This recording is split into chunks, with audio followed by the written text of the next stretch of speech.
Bruno. Bonjour. Bonjour Bruno. Bonjour. Alors vous êtes le créateur du musée Eliette. Qu'est-ce que c'est le musée Eliette? Alors j'ai voulu créer comment ce musée pour retracer l'historique de l'usine qui a été créée en 1919.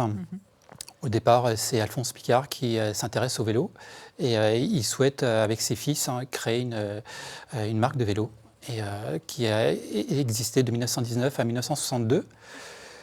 Et moi, en 2019, suite à je voulais faire un musée sur la motoculture et j'ai retrouvé ce bâtiment.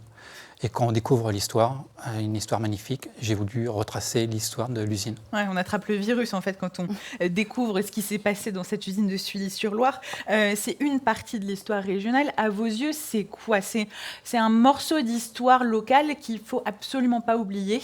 Alors pour moi, je dirais c'est plus qu'un morceau de l'histoire locale, c'est un morceau de l'histoire du cyclisme professionnel national, puisque Eliette a été l'une des plus grandes marques du cyclisme professionnel entre 1933 et 1962, avec des grands coureurs comme Jacques Anquetil, André Darrigade et de grands noms du cyclisme professionnel. Ouais. Alors vous le disiez au tout début de votre histoire, à vous, ce sont les motoculteurs, c'est pas du tout Eliette. Alors pardon, mais qu'est-ce que c'est que cette lubie pour les motoculteurs Staub? C'est ça, une marque en particulier? Tout à fait, les marques Staub, mais bon, il y a quand même un point de relation, parce que c'est également des deux roues. Pas dans le même sens, mais deux roues. Ok, ça va, comme justification, on accepte. Vous êtes jardinier cycliste de base ou ce sont vraiment des passions? C'est la passion de la collection? Pas du tout. Comment j'étais responsable de secteur en supermarché. Oui. Et pour une foire au vin, on cherchait à faire une animation et faire une décoration sur la vigne. Et j'ai trouvé ce motoculteur. Oui.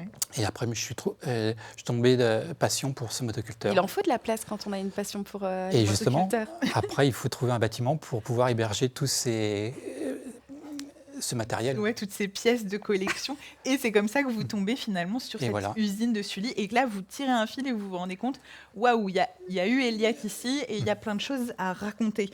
On trouve des pièces rares dans votre collection. Alors, je parle de motoculteurs et je parle aussi d'Eliette, on va dire. Alors, au niveau des motoculteurs, pour l'instant, l'exposition, je ne pourrais pas ouvrir la partie motoculture parce qu'il y a, au niveau des normes de sécurité... mais il faut retravailler le bâtiment. Il faut retravailler le bâtiment. Ouais. Alors, pour l'instant, il y a une première exposition sur le vélo, sur la marque Eliette, des motos. Et j'ai voulu aussi retracer un peu l'historique, l'origine du vélo, en passant par le Grand-Bi, vélocipède. J'ai aussi retrouvé l'ancêtre du vélo d'appartement de 1894. Quand vous dites que vous les retrouvez comment, ces Alors après, comment c'est en cherchant par les petites annonces, et puis comment après le bouche à oreille, et puis comment au niveau des différents passionnés. C'est compliqué, ça vous emmène un peu partout en France?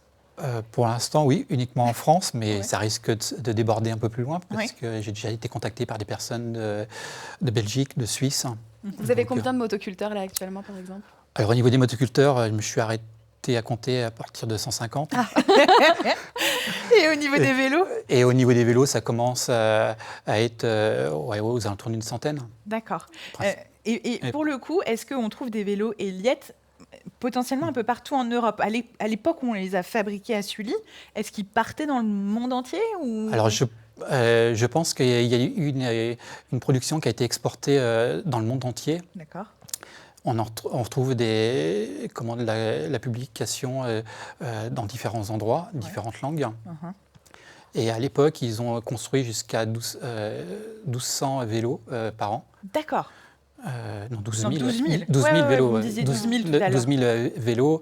Et ils embauchaient jusqu'à une centaine de salariés. Oui, donc c'était quand même une grosse usine. Oui, c'était une grosse structure. Avec beaucoup de fabrication, en tout cas beaucoup de produits qui en sortaient. Et on en a parlé de vélos, mais il y avait aussi des motos, vous l'avez dit. Oui. D'ailleurs, je crois que le début d'Eliette, c'est plutôt des motos. Alors, au début, ils ont commencé par les vélos. En fin de compte, l'origine de Miss Eliette, c'est Alphonse Picard, avec ses deux fils. Et l'un de ses fils va se marier avec une pianiste passionnée d'une chanteuse d'opérette qui s'appelle Miss Eliette. Et c'est comme ça que la marque va être créée le 4 septembre 1919. D'accord. Et à partir du milieu des années 20, ils vont faire des motos donc de la 100 cm3 jusqu'à la 750.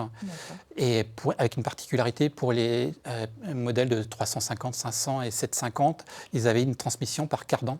Ouais, Et alors ce qui n'est pas courant. Je vois le vide dans les yeux de Lucie. Dans les miens aussi. Hein, En fin de compte, contrairement à une transmission standard avec une chaîne, là c'était un arbre de transmission et c'était une grosse innovation. Innovation par rapport à une transmission classique. Vous, dans quel état vous les retrouvez généralement les pièces Elliott? Je parle autant des motos que des vélos finalement. De tout, comment on retrouve des engins et dans des états pitoyables et d'autres qui ont été conservés vraiment dans des super états. Et vous les restaurez vous-même? Alors le but c'est comment ça se passe? Le but c'est de les restaurer, mais bon, c'est le problème du temps, parce qu'il y a beaucoup de choses à faire en même temps. Pour l'instant, j'ai monté le projet tout seul. Donc je commence à me faire aider par différents amis qui soutiennent mon projet. Et c'est quand même un sacré travail. Oui, c'est un gros boulot. Alors pour le moment, effectivement, il y a un musée que vous ouvrez généralement à la belle saison. Vous êtes sur les bords de Loire, là où se trouvait effectivement cette ancienne usine. Vous avez pour le moment exploité que la moitié, on va dire, un peu du bâtiment, un tiers. Un dixième du bâtiment.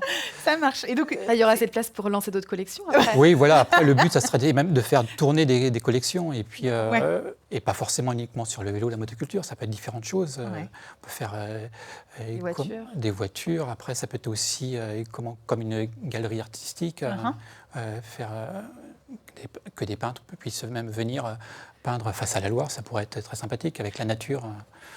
Donc aujourd'hui, il y a une petite partie qu'on découvre pendant l'été, si on passe vous voir et que vous nous faites découvrir assez, très facilement. En fait, on rentre, c'est gratuit, vous êtes là, vous racontez cette histoire à chaque fois. Je le dis parce que je l'ai vécu. Et donc, il y a un plus gros projet à terme, effectivement. Il y a même peut-être dans un petit coin de votre tête l'idée de refaire des vélos Elliott à Sully. Alors, ça serait un rêve, j'espère qu'il deviendra réalité, mais me connaissant... Là, on est sur du long terme, peut-être. C'est peut-être sur du long terme, mais justement, quand j'ai fait ma formation technicien réparation cycle, j'ai fait mon stage chez CIFAC avec Émeric Lebrun et toute son équipe. Alors, Émeric Lebrun, c'est le patron de cette très, très belle entreprise du patrimoine vivant qui s'appelle CIFAC, qui est en Indre-et-Loire, à Homme. Et donc, vous allez faire votre stage là-bas? J'ai fait mon stage et en fin de compte, j'ai rencontré une superbe équipe, des vrais passionnés qui parlent vélo du matin au soir. Et en fin de compte, par rapport aux images que j'ai retrouvées de mon usine, on a retrouvé des photos d'époque. Et quand on arrive chez Émeric, on ferait des photos en noir et blanc, on retrouverait exactement la même chose. Et ils ont gardé un savoir-faire qui est fabuleux et qu'il ne faudrait pas laisser tomber, laisser dans l'oubli. Il faut les remettre en avant. Et donc, ça serait éventuellement de faire un partenariat avec Émeric et pourquoi pas un jour refaire des vélos dans l'usine Elliott. Pourquoi pas? On suivra ça attentivement. Bruno, en attendant l'ouverture, en tout cas déjà, d'une première partie du musée Elliott, je crois que c'est prévu à peu près pour la mi-juin, Lucie, elle vous embarque à la découverte d'un autre élément mythique de notre culture régionale, si on vous la raconte.